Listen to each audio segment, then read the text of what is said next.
Well, welcome back again, Brother Pius and John.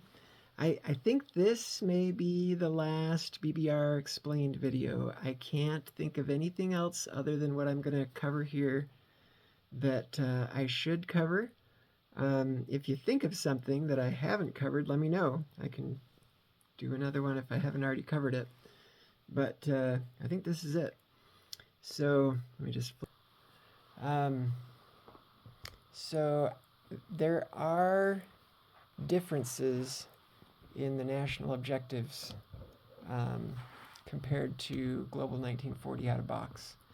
And so I thought it might be worthwhile to just go through those so that you are aware of them, okay? And these are all in the rule book as well. Like this is on page 12 here. It's got all the Germany national objectives. Soviet Union, here's all their national objectives. Japan, here's all their national objectives. United States, goes on to page 14, here's all their national objectives. China, it's the same as out of box, it's Burma Road, but there it is. UK, here's their national objectives. Italy, here are their national objectives. And Commonwealth, okay, here are their national objectives. And then the little note about France, just, you know, that if France is liberated by the Allies, France gets 12 IPCs worth of units. That's the same as out of box. So I'm just going to go through these in the card deck because it's got these here. So you may have figured this out by now, but the first 34 cards in the card deck are all, I'll just show them here real quick.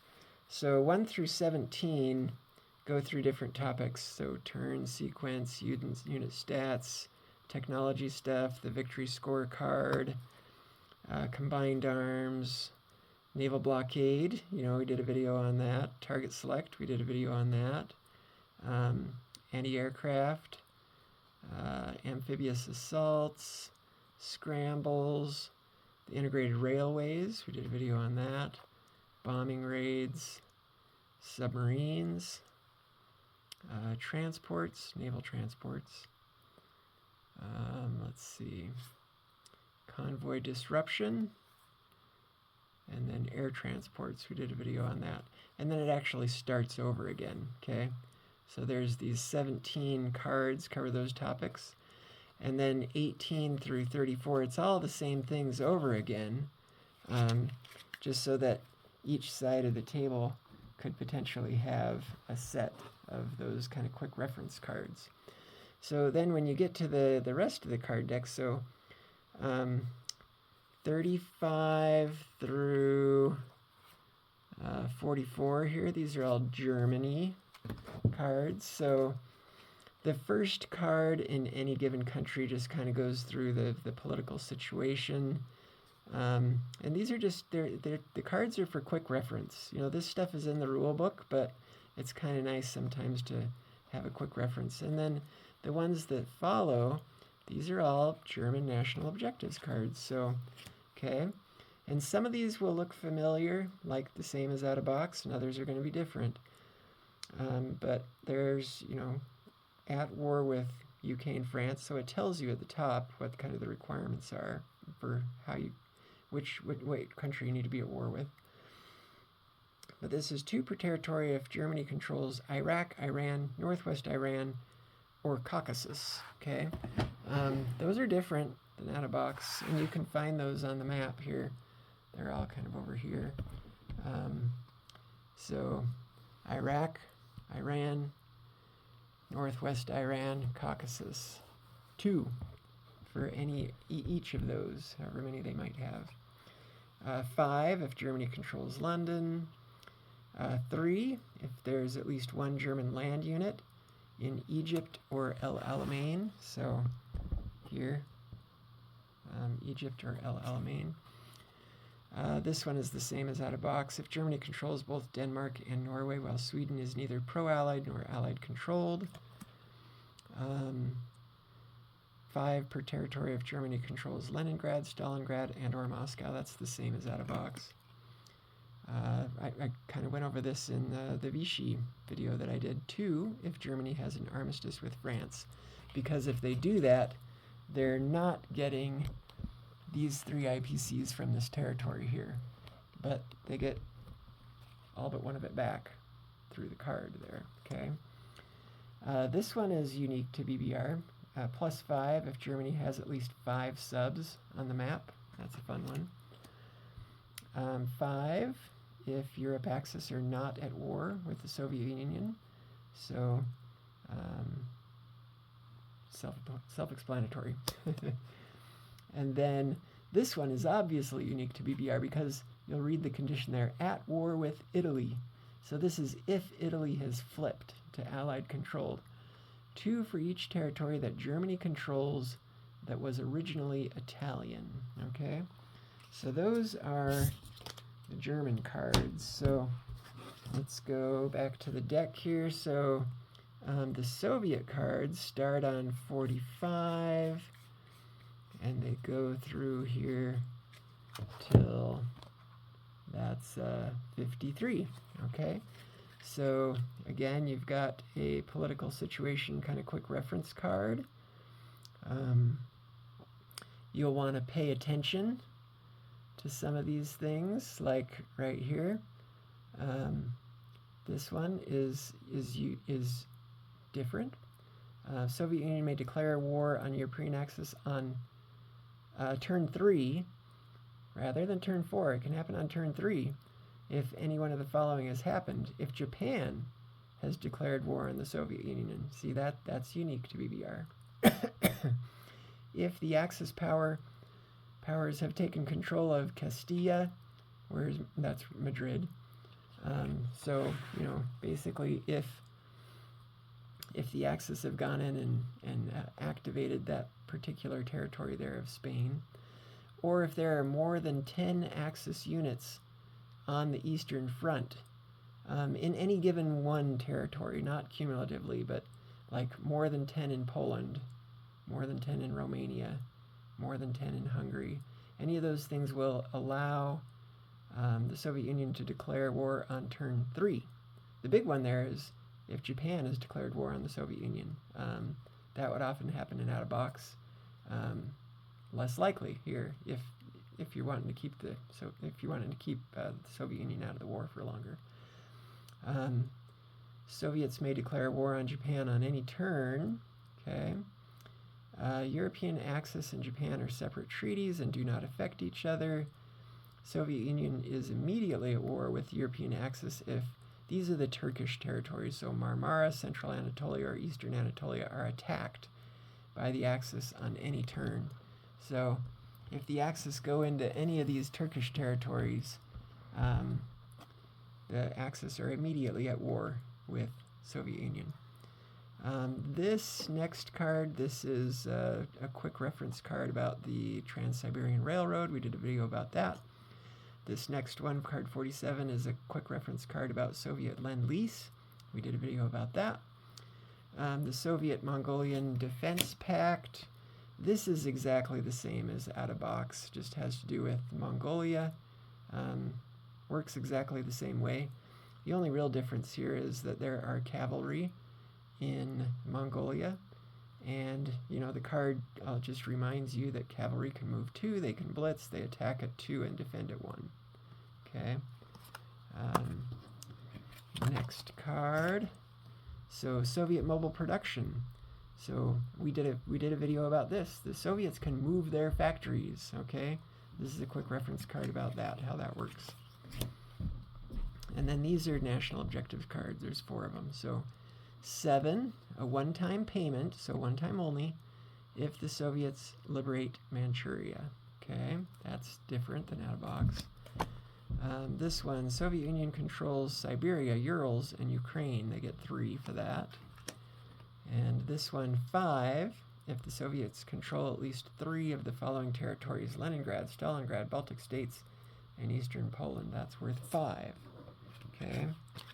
And then the last one they have here, 2, for each territory that the Soviets control that was originally German, Italian, or pro-Axis. Okay, so you can see these are they are somewhat different than the out-of-box national objectives. Okay, so next up is Japan. So these start on page 54, and the Japanese cards go through 63.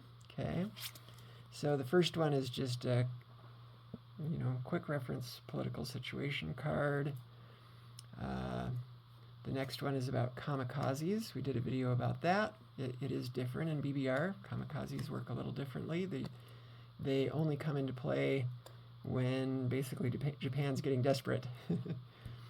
The Soviet Mongolian Defense Pact, that's exactly the same as the Soviet card we just went through. It's just provided to the Japanese player too, because it obviously affects both of them. So one-time payment, if Japan captures Calcutta, okay, they get 10, but one time only. This one, totally different than out of box. So 3 per territory if Japan controls any of the following territories. These are all islands, okay? So Guam, Midway, Wake Island, Gilbert Islands, Solomon Islands, Line Islands, Johnson Island, or the Aleutians. They get +3 for each of those islands. So there is a big incentive for Japan to go and grab Pacific Islands.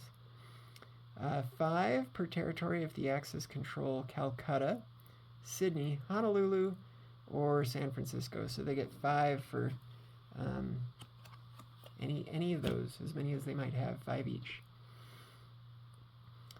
Let's see, 3 per territory if Japan controls any of the following territories. So these are the money islands: Java, Sumatra, Celebes, and or Borneo. And the thing that you'll notice about the money islands, I'll just go over here and move the camera to them.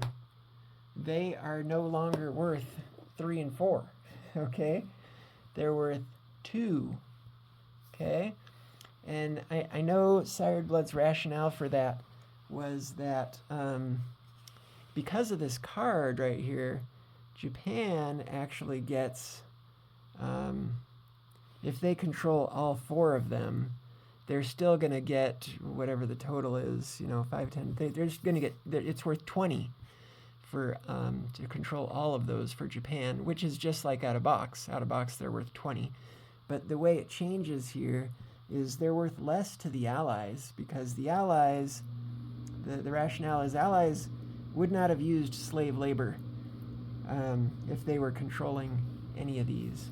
Whereas Japan, they're going to use slave labor, and so they're going to get more value out of them. So that's why there's a 3 bonus per money island for Japan, okay?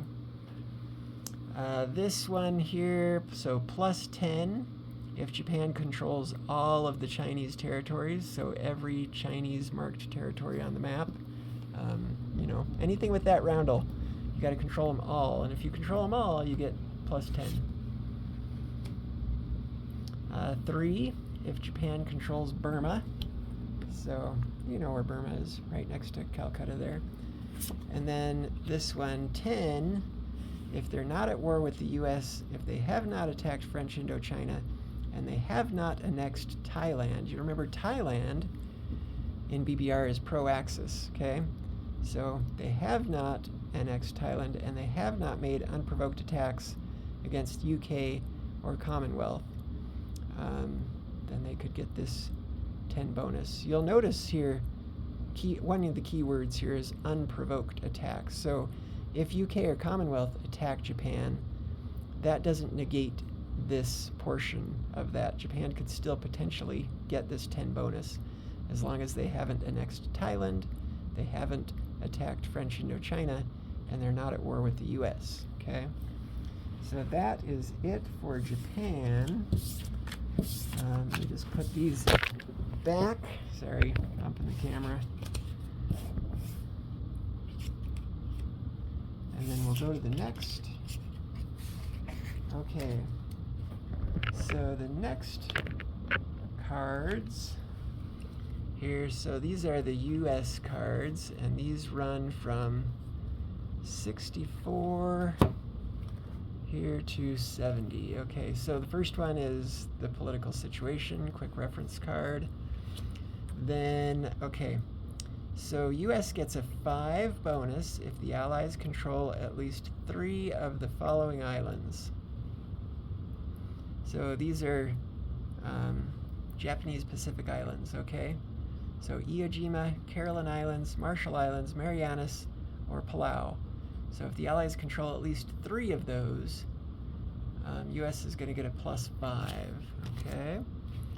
This one is interesting, totally unique to BBR. 5 per territory, so I'll just read it and then I'll explain how it works. Per territory, if the US places at least 2 units in eastern US and western US on the mobilized new phase units. What this is doing is it's encouraging the US to not go one side only in their purchase and placement, that there is a benefit if they put at least a couple units on each side of the board, on eastern and on western, okay? So that's, that's an interesting one. It encourages the US to fight on both fronts. So +5 if the US controls all of the following. So Alaska, Aleutian Islands, Hawaiian Islands, Johnston Islands, and the Line Islands. Okay, so if they control all of those, which they often do, they get +5 for that. +5 if the US controls all of the following: Mexico, Southeast Mexico, Central America, and the West Indies. I think that one may be similar, exactly, maybe exactly the same as out of box. +5 if there's at least 1 US land unit in France or Normandy, Bordeaux, those 2 territories. And then +5 if the US controls Philippines. That one's also same as an out-of-box one. Okay, so those are the US ones. And then, so the next ones in the card deck are China. China just has 3 cards. One is the political situation. Okay, quick reference card. This one gives some China unit stats. You'll notice China can buy tanks if the Burma Road's open. Their tanks cost less. They're only 5, but they only defend at a 2. So they attack at a 3 and defend at a 2. Okay. Cavalry is there. They cost 4. They move 2. They attack at a 2, defend at a 1. Anyway, it's all there. Tells you everything, kind of quick reference you might want to know about China. And then, of course, they have their 1 national objectives +6 if the Burma Road is Allied controlled, which is the same as out of box. The national objective is. Okay, then next in the card deck is UK. So this starts on card 74 and goes to 77. So the first one is political situation. So one thing to be aware of, just a reminder, is that UK does not have the same split economy that they have in out-of-box. Their economy is united, but there are limitations on how much they can build in Calcutta, okay? Here's the requirement right here. No more than 17 IPCs worth of units may be placed on the Pacific side per turn. The exception is a battleship, which would cost 20, may be placed as the only purchased unit on that turn. So UK does have a united economy, but they can only place 17 per turn on the Pacific side. Okay. Let's see. This little thing right here, Indian Volunteer Army. This is obviously unique to BBR. So when at war with Japan, add 1 UK infantry to India at the place units phase for free. And this is not included in the IPC 17 limit, and it happens every turn, okay? So every turn that UK is at war with Japan, they get a free infantry to place on India every turn. They just get a free infantry. Okay. This next one, so this is UK controls Egypt, Transjordan, and El Alamein. You know where those are. You know, Egypt, these three. Transjordan, Egypt, El Alamein. If they control those kind of gateway to the Middle East, they get +5 when they're at war in Europe, which they start out the game as.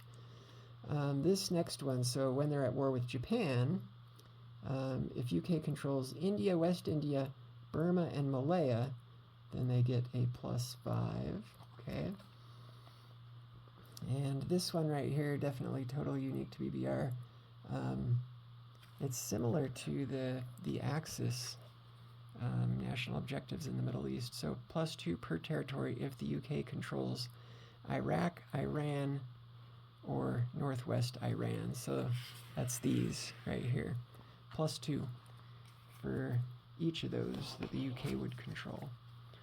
Okay, so next up in the card deck is Italy. They've got quite a few cards, so they start on 78 and on 85. So the first one, again, it's just the quick reference political situation card. It does kind of go through fall of Rome, you know, how Italy can switch sides. This next one, so if Axis or Vichy France, so we just talked about Vichy armistice, control at least 3 of the following territories. So Gibraltar, Vichy, Greece, Egypt. This one's very similar to out of box. It's just worded a little bit differently because there is the possibility of Vichy. This one is the same as out of box. If no Allied surface warships are in the Med, that's +5 for Italy. This one right here, +5 if the Axis control all of the following. So Morocco, Algeria, Tunisia, Libya, Tobruk, and El Alamein. It's basically North Africa. They get +5 if they control all of those. This next one, +2 per territory if Italy controls Iraq, Iran, and or Northwest Iran. So +2 for any of these Middle East ones, which is, they also have that in out of box. This one right here, this one's totally unique to BBR. So +1 per territory if Italy controls Kenya, Anglo-Egyptian Sudan, British Somaliland, El Alamein, Gibraltar, and or Cyprus. So it just creates some additional incentive for Italy to go and get those territories, okay? They're worth a +1 each to Italy. And then these last 2 cards, you got to pay attention closely to these. So these are at war with the Axis, okay? So this is if Italy flips. So for each territory that Italy controls that was originally German or pro-Axis, they would get a +2. And this one, if Italy controls all their original territories, then they would get a +5. Okay, so that's it for Italy. Then the rest are Commonwealth, and then there's just one French card. So, so Commonwealth, there's your quick reference political situation card. Just there's a notation here. Commonwealth is the only power which has 2 capitals. If either Ottawa or Sydney are taken by the Axis, then the Commonwealth is considered captured. Okay. Here's their national objectives. So +3 if Commonwealth has at least 5 naval warships on the map. Okay. The keyword here is surface, naval surface warships. They need to be surface, so no subs, and they need to be warships, so no transports. Those don't count. 5 other ships. Okay. This one right here, 3, this is for at war with Japan. if neither of the following are axis controlled, okay, so Java, Dutch New Guinea, Celebes, New Britain, Solomon Islands. So if all of those are not axis controlled, then, and Commonwealth is at war with Japan, then Commonwealth is going to get a +3, okay? So Java, Dutch New Guinea, Celebes, New Britain, Solomon Islands, all of those. This one, so +1 per territory, Commonwealth controls that was originally axis or pro-axis, and there's a maximum of 3 on this. The most you can get is a bonus of 3. So there's an incentive for Commonwealth to go and grab axis or pro-axis original territories. And then the last card in the deck, card 90, is just the kind of the situation for France. So just about if France is liberated, you get 12 IPCs worth of stuff that you place immediately. So that's it. That is the whole card deck. Went through all the national objectives. I just thought there are a couple little things I thought I could just quickly mention here at the very end, since I'm thinking this is the last video, and I don't know that we've touched on these before. So these are I'm on page 10 in the rule book. This little notation here, capital ships may not use the Turkish Straits. So, for example, even if either the Axis or the Allies take Marmara and open the Turkish Straits, capital ships can't go through here, okay? No capital ships can go between there. Let's see. You already know this stuff right here. So to control the Suez Canal, you got to control Egypt and Transjordan. To control the Panama Canal, you got to control Central America. To control the Turkish Straits, you got to control that territory. It's Marmara. To control the Strait of Gibraltar, you got to control Gibraltar. Danish Straits, you've got to control Denmark. That's very, very similar to out of box. Let's see. So of course, subs can pass by Gibraltar. That's no different. I'll just touch on this. So the Tian, Kunkun, Shan pass. So, and this is clearly marked on the board as to how this works. But you see the pass, the mountains right here. Tian Shan Mountains, okay? And what it says is, if I turn it around so it's not upside down, impassable to all units except infantry and strategic bombers, okay? And you'll notice, yeah, it connects to the Himalayas here, which are impassable, okay? And then you've got these mountain range here. There is a little pathway here that you can get through. Of course, the Gobi Desert is also impassable, okay? But how this works right here, so this is on page 11.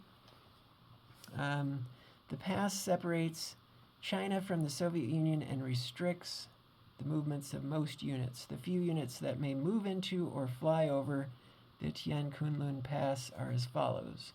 Strategic bombers, they can fly over but not land on.